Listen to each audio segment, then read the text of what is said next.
out. Push that in like that. Crease it. Oh, okay. Do the same thing to the other side. Get them both creased. Come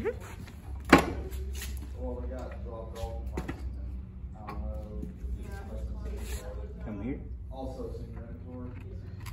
Find your crease. See these? These are your turns. This is what tightens and loosens it. There's two of them, one here, one there. You stick that down as far as you can get it. And the whole thing is to try to keep it as tight as possible.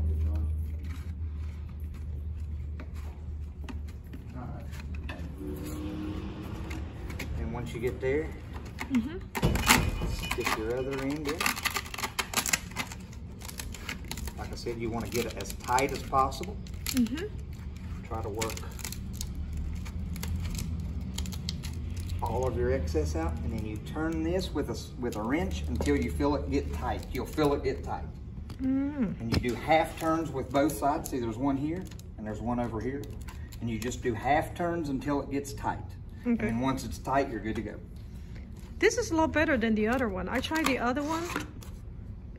The other one, not this bell sander, it's so easy to get loose once you move a little bit, and it just dry as nuts. Yeah.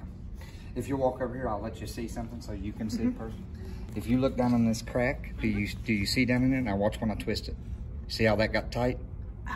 That's what grabs it. So you just half turn until it gets tight. You can also do it over here if you want to. Okay. Until it gets tight. That's all you do. Okay. Thank you so much.